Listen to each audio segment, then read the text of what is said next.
Yeah, that's a really important question.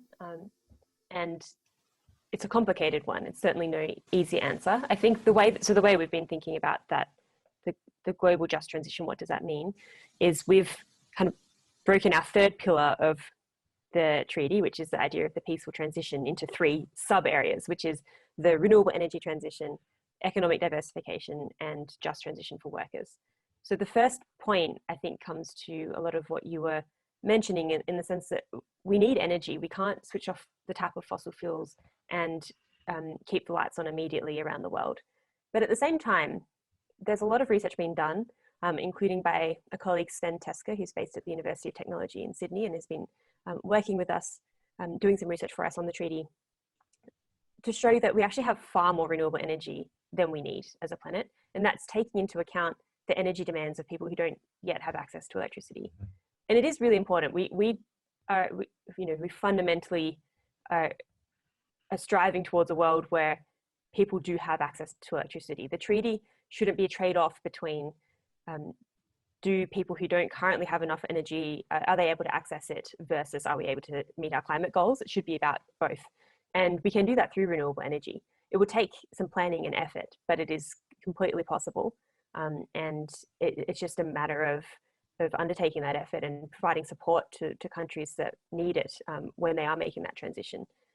But that's one major strand of our research work is that technical side of the transition away from fossil fuels to renewable energy, and ensuring that there's enough energy to meet everyone's needs and scaling up access to energy in places that don't have it.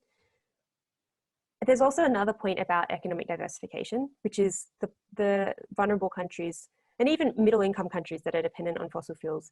There are many middle-income countries that receive a huge proportion of their government revenue from fossil fuel producing companies, whether they be state-owned or otherwise.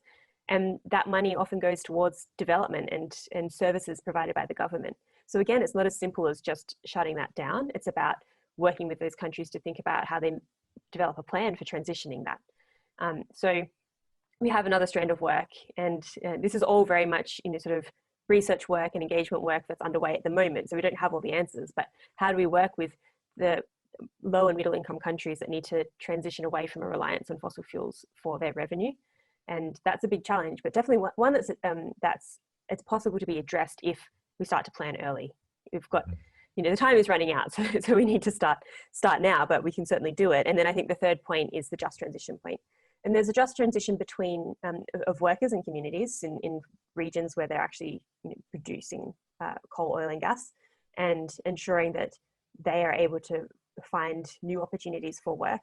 And there's also the just transition between countries, noting that some countries have the capacity. For example, the US and Canada are some of the world's biggest fossil fuel producers, but fossil fuels take up a much smaller percent of their economy because they have such diversified economies already. So they have the capacity to make the transition away from fossil fuel production.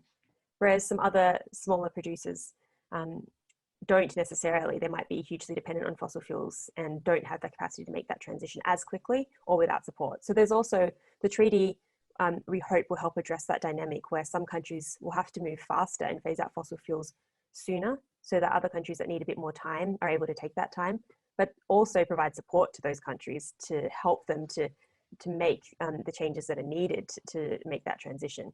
So there is a lot to be sort of addressed in that global just transition aspect of the treaty, but all of those things are hugely important because it's not about it's not about addressing climate change at the expense of issues of justice and equity. It's about finding ways to do all of those things at the same time.